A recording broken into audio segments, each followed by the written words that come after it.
Então vamos lá, aluno, que mais uma questãozinha geopolítica, né? Tão esperada geopolítica no ano de 2022 e veio pouca questão de geopolítica, né? Bom para uns, ruim para outros, mas vamos lá, analisar esta questão.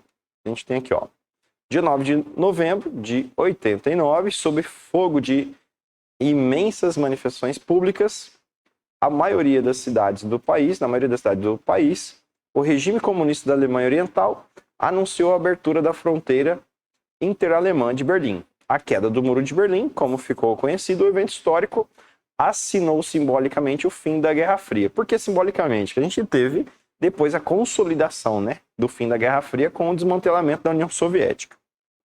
Mas como o Muro de Berlim era o principal símbolo físico da Guerra Fria, então teve aí esse contexto simbólico, né, da queda do Muro de Berlim. Aí no final da Guerra Fria, o mundo deixaria de ser bipolar e tomaria outros rumos no cenário geopolítico.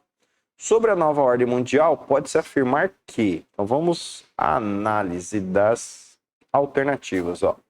Então na letra A, os países do antigo bloco soviético aderiram à aliança militar liderada pelos Estados Unidos. Então lá, aliança militar liderada pelos Estados Unidos entre 1999 e 2009, ingressaram na Organização do Tratado da Aliança do Norte, né, mais conhecida aí por OTAN. E OTAN foi muito comentado esse ano, né, pela perspectiva ali da guerra da Ucrânia com a Rússia. Então a galera comentou muito aí sobre a OTAN. Aí países como Polônia, Hungria, Croácia, Eslováquia e Áustria. Vamos lá. Se a gente for considerar o início da frase ali, né, os países do antigo bloco soviético, se ele colocasse bloco socialista, faria mais sentido. Então ele já começa, a frase já começa com um problema aí, porque ele fala soviético. Então esses países aqui, eles não fizeram parte diretamente do bloco soviético, fizeram parte do bloco socialista, que são coisas distintas. E aí quando ele coloca ali que todos, né, aderiram, né, os países do antigo bloco soviético aderiram à aliança militar. Então primeiro que eles não eram do bloco soviético.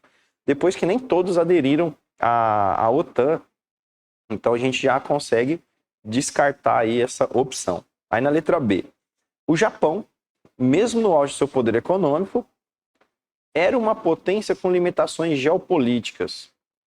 Por isso, nas últimas décadas, investiu nas suas forças armadas, mais especificamente em armas nucleares. Veja só, o que acontece? Primeiro, que o Japão não tinha limitações geopolíticas nesse contexto da queda do Muro de Berlim. Era uma expressão, como é hoje, né, uma expressão significativa, na verdade, na época ainda maior, porque a China ainda não era a potência que é hoje, então o Japão ele conseguia polarizar muito mais ali no continente asiático. Então ele não tinha essas limitações geopolíticas, como está dizendo. Outra questão ali, ó, na afirmativa, é que ele investiu nas Forças Armadas, isso está correto, né? Ele começa a investir em Forças Armadas, só que mais especificamente em armas nucleares. Então não tem esse mais especificamente em armas nucleares. Por quê? Como o Japão foi colocado ali como um dos culpados da Segunda Guerra Mundial, junto com a Alemanha, eles não puderam desenvolver armas nucleares, eles não desenvolveram, não possuem armas nucleares, nem Japão, nem Alemanha. Possuem tecnologia nuclear, exploram energia nuclear, tem tecnologia para armas nucleares, mas não desenvolveram armas nucleares durante a Guerra Fria e muito menos depois, por causa que eles são assinantes do Tratado do Armistício, né? Que antes da Guerra Fria terminar, a ONU conseguiu organizar, por meio das principais potências nucleares, né, na época, Estados Unidos e União Soviética, um tratado de não proliferação de armas nucleares. E aí o Japão não pôde desenvolver essas armas nucleares. E ele cita novamente armas nucleares, né, aqui na alternativa C. Então vamos lá. A Índia e o Brasil são considerados potências militares regionais. Tá certo. Inclusive, a Índia e o Brasil, né, geralmente aparecem entre os 10, 15 países que mais investem, né, em seus aparatos militares. No caso, a Índia ainda mais que o Brasil. E apesar de nenhum dos dois possuírem arsenal nuclear. E aí vem um equívoco, né? Então, a Índia é um país que possui armas nucleares. Como no caso ali, né? Eu falei do armistício, a Índia e o Paquistão, juntamente com a Coreia do Norte, são os 3 países aí mais significativos no cenário internacional que possuem armas nucleares declaradamente e que não assinaram o armistício. Então, a Índia possui armas nucleares e o Brasil não possui armas nucleares. Então, essa daqui também a gente descarta. Aí a letra D. A visão do mundo unipolar. Essa visão unipolar era o que se esperava pelo seguinte. No mundo bipolar, se um dos lados tecnicamente perde, né? Logicamente, você deixa de ter duas forças antagônicas, que era a União Soviética e os Estados Unidos duelando. Então, se a União Soviética sai de cenário, né? Saiu do cenário, deixou de existir. Então, a ideia era que o quê? Os Estados Unidos se estabelecesse como força unipolar do mundo. Então, na visão do mundo unipolar, o poder geopolítico militar pertence aos países membros da União Europeia pela sua capacidade econômica e nuclear. Aí o que acontece? Essa perspectiva aqui, ela está errada justamente pelo seguinte, a União Europeia não foi a área de capacidade de desenvolvimento aí, né, do contexto do geopolítico militar. Então não ficou nas mãos da União Europeia. Então a União Europeia não era a principal força, é uma importante força, mas não é a principal força. Só um detalhe. Esse ponto aqui, ó, termina a alternativa. Aí o relativo enfraquecimento já vem para a alternativa E. Aqui a alternativa D, né? Então a gente conseguiu definir aí como não sendo a alternativa correta. Aí a gente já arrumou aqui também a